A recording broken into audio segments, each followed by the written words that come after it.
Garden রিচে ধৃত প্রমোটারের police হেফাজত। 14 দিনের পুলিশ হেফাজতের নির্দেশ আলিপুর আদালতের। গার্ডেন রিচে বহুতল ভেঙে মৃত্যু হয়েছে 9 জনের। গতকাল গ্রেফতার করা হয় প্রমোটার মোহাম্মদ ওয়াসিকে, আর তাকে আজকে আদালতে পেশ করা হলে 14 দিনের পুলিশ হেফাজতের নির্দেশ আলিপুর আদালতে। আমি এলডিসিএস থেকে অ্যাপিয়ার করলাম, ওনার হয়ে আমি এই সাবমিশন দিলাম। There is on intention 307 attempt to murder.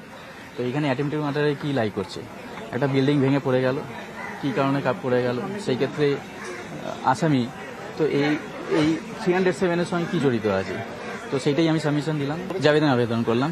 সরকারি আইনজীবী আমার বেল অ্যাপ্লিকেশনটা অপোজ করলেন আর কি। খুনের একটা ইনভেস্টিগেশনের যে এরকমই একটা ঘটনা ঘটেছিল, সেই ক্ষেত্রে ইনভেস্টিগেশন চাইলেন। কোর্টের তরফ থেকে তো আমার বেল পিটিশনটা পুরোপুরি রিজেক্ট করা হলো এবং ফুল পিসিটা চাওয়া হলো।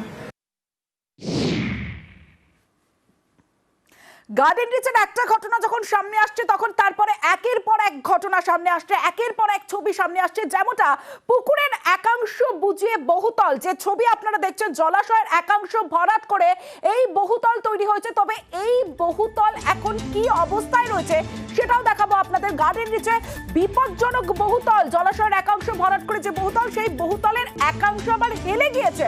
ফলে সেখানকার যে বাসিন্দারা রয়েছে তারা রীতিমতো ভয়ে আছেন। সরাসরি চলে যাব, আমার সঙ্গে আমার প্রতিনিধি বিশ্বজিৎ রয়েছে। বিশ্বজিৎ, যে বিষয়টা তোমার কাছে জানতে চাইবো, যে এই যে বেআইনি ভাবে একের পর এক নির্মাণ বহুতল তৈরি হয়েছে, এটা কি পুরো আধিকারিকদের মদতে, নাকি যে কাউন্সিলররা বা যে প্রমোটাররা রয়েছেন তাদের মদতে পুরো আধিকারিকরা চুপ থেকেছেন? দেখো, পুরো প্রশাসনের দিক থেকে যদি বলা যায় তাহলে সরাসরি দায়িত্ব বর্তায় পুরো ইঞ্জিনিয়ার যাদের দেখভাল করার, অর্থাৎ সার্ভিলেন্স করার, সুপারভাইজার করার, প্রতিদিন তাদের লক্ষ্য রাখার কথা। তাদের গাফিলতি সবার প্রথম। তবে কাউন্সিলররাও দায় এড়াতে পারেন না, কারণ সবার ওপর নজরদারি থাকবে জনপ্রতিনিধিদের। সমস্ত কাজেই যেমন পরিষেবা দেওয়া, তেমনি বেআইনি কাজ সেই ওয়ার্ডে হচ্ছে কিনা সেটাও তাদের কাছে খবর থাকবে না, এমনটা নয়। তবে সরাসরি এই কাজের জন্য দায়বদ্ধ বা দায়িত্ব যদি বলা যায়, তাহলে পুরসভার যারা ইঞ্জিনিয়ার রয়েছেন, অর্থাৎ সেই স্তরে sub assistant engineer, assistant engineer এবং সর্বোপরি এক্সিকিউটিভ ইঞ্জিনিয়ার, সেই বোর্ডের তাদের উপর দায়টা সরাসরি পড়ে। আর এখানেই প্রশ্ন উঠছে যে এলাকায় এই ধরনের দুর্ঘটনা ঘটেছে, ঠিক তার প্রতিচ্ছবি যদি আমরা বলি তাহলে খুব অত্যুক্তি হবে না। 500 মিটার দূরেই ঠিক সেই রকমই আরও একটি 5তলা বিল্ডিং, G+4, এবং সেখানেও পুরসভার যে নজর এড়িয়ে গেছে এমনটা নয়। পুরো ইঞ্জিনিয়াররা গিয়েছিলেন, স্থানীয় বাসিন্দারা বলছেন সেই বাড়িটি জলাশয়ের একাংশ সেই তার ওপরেই তৈরি হয়েছে।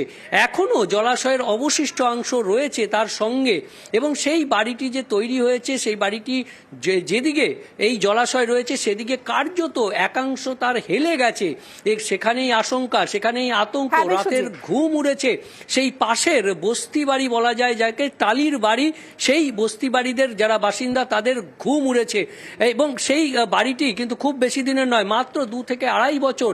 স্থানীয় বাসিন্দারা বলছেন 2 থেকে আড়াই বছরের মধ্যে আরও একটি যে দুর্ঘটনা ঘটেছে তারই রকম, একই রকম হুবহু 5তলা বিল্ডিং এবং জলাশয় বন্ধ করে সেখানে জলাশয় বুঝিয়ে একাংশ তার ওপর এই বাড়ি তৈরি করা হয়েছে, এবং যে কোনো মুহূর্তে পাশের টালির বাড়ির উপর হুড়মুড়িয়ে ভেঙে পড়তে পারে, এখনই বেঁকে রয়েছে। দুর্ঘটনা ঘটে যেতে পারে, তাই জন্য রাতের ঘুম উড়েছে এই বিল্ডিং এর পাশে যাদের ঝুপড়ি বাড়ি রয়েছে সেখানকার বাসিন্দাদের। এই বিল্ডিং এমনি নেমে গেছে না, এর মধ্যে ও বিল্ডিং তৈরি করেছে, আর বিল্ডিং তৈরি করে বিল্ডিংটা একদম নেমে গেছে। আমাদের ভয় লাগে, আমাদের টালি বাড়ি আছে। রাতে ঘুম আমাদের খুবই, আমরা খুব দুশ্চিন্তার মধ্যেই আছি। ধরতে গেলে সবসময় আতঙ্ক ভাব, মানে আমরা কখন পড়ে যাবে, কখন যে আমাদের কিছু অঘটন ঘটে যাবে আমরা জানি না।